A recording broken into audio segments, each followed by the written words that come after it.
is a 45-year-old male with about a year and a half history of pain in thoracic region with radiculopathy, but as well problem with the walking. Patient has developed some clinical myelopathy, and as you see here in the MRI, dealing with probably some ankylosis spondylitis. Obviously, CT is not the best kind of pictures. I'm sorry, MRI is not the best kind of picture to show it. And you see here though fusion in the levels, which is T10, 11. This level shows extreme severe degenerative changes, and as well you see radiographical myelopathy with severe stenosis. When we got the CT, we noticed that truly we are dealing with ankylosis spondylitis in most of the thoracic, but as well in lumbar level, most of the levels are fused. The only level that's not fused, and as well you see there's a posterior non-union, there is severe changes, orthopedic changes, and we decided to take this patient for a minimal invasive interbody and posterolateral fusion. It's a technique that we have published a paper about, and I'm going to show you now the operative pictures on this patient. Obviously, this is the end result where we decided to do an interbody fusion in the T10, 11, but we go 2 level above, 2 level below. I have done a few times surgeries for just 1 level above, 1 level below, but in the cases where we are dealing with the ankylosing spondylitis, in one of the cases it fails 1 level above and 1 level below because of the fulcrum effect here. There are tremendous forces here. So here, some of my colleagues recommended even 3 level above, 3 level below, but with the interbody, I thought that 2 level above and 2 level below should be enough. Here is the orientation in the X-ray where we count from below. Literally in the AP lateral, we count from below, even though the changes in this level very obvious. We put multiple spinal needles and count from below, and as you see, the changes are very obvious, but nevertheless I still do my counting. And then first thing we do, we put a Gemfidi needle in the T10 and I get some bone marrow. I mix that bone marrow with biologic. Then I go under stimulation inside of the disc in a oblique fashion. Then I put a K-wire in. Over the K-wire, we dilate. You see there is some motion. Unfortunately, the motion is not very huge. But nevertheless, we put a tube in. The tube is 1 centimeter and outside, 8 millimeter inside. And over this tube that is now in the disc of T10, 11, we perform a discectomy. First step is using a drill, then a pituitary rongeur, and then we perform a discectomy, prepare the end plates. After tricalcium phosphate is placed, we put a dilator in.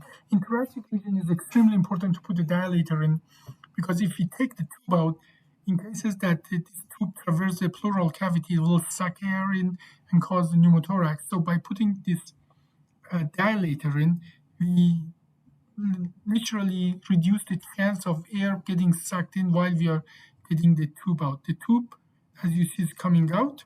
Now the dilator now can come out, and because there are no huge cavities inside of the dilator and the small cavities filled with the K-wire, no air gets sucked in. And now after that is done, we put the cage in, and cage goes in, so the interbody part is done. And as you see here, there is some opening of the space. In this case, obviously, I put now the Gemfidis and then the K-wires, 2 level above and 2 level below the pathology.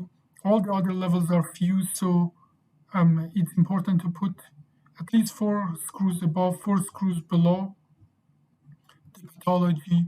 And here I adjust my C-arms for putting screws in T12.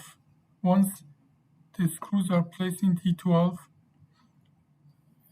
here is all the K-wires are placed, and the AP machine goes out. So there are no more AP films, but in the lateral, you see, I use the device which we call the decorticator, that decorticates of the throughput of the facility or for all these levels.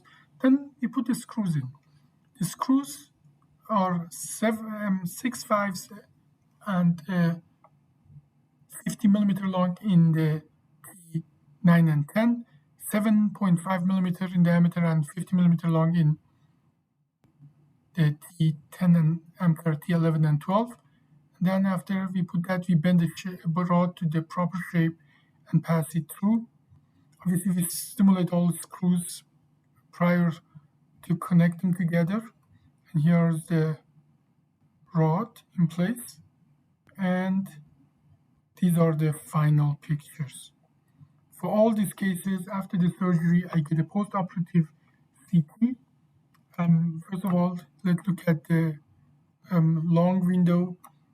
This is because in cases that we traverse the pleural space, sometimes we are going to have some pneumothorax. Two patients in the 36 patient had the clinically relevant pneumothorax, and here we are able to see the lung well developed. I don't see any sign of bleeding, very little here, and no pneumothorax. Now we are going to look at the hardwares, and let me put the sagittal and axial films here. So, and in the bone window, we're going to look at the hardware now. After the surgery, because of the severity of the stenosis as well, I did a very mini laminectomy. This is a very limited laminectomy, just midline going down and perform a laminectomy, and I'm going to make it a little bigger so we see the screws and so on better.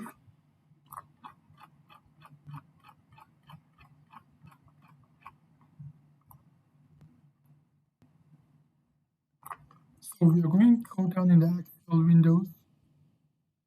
And as you see, we are getting closer to the area of the surgery. And these are the first screws. They are well positioned. All these surgeries are done with 2 C-arm. So the combination of 2 C-arm and repetition with repositioning the C-arm and putting new screws is extremely accurate. Here you see that the screws in the T10 as well, you see that the bone in the back is removed where the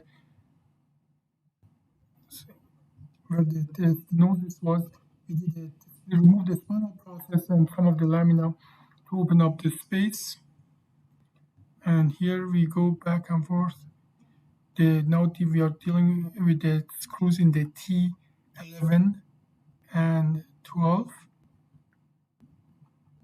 So I just checked on the patient. Pain is very well controlled. He has walked already a few hours after the surgery, and most likely tomorrow, first thing in the morning, less than 24 hours after surgery, patient will be discharged. Now I'm going to show you a record of the surgery. Here, as you see, this is a surgery that we did, 1 interbody and 8 screws. A patient came 14:37 and the surgery was done, the MIS part was done in 15:37, so 1 hour surgery and 154 cc of blood loss. And we spent after that actually about 20 more minutes for laminectomy. But overall, surgery went well and patient will be discharged tomorrow. Thank you.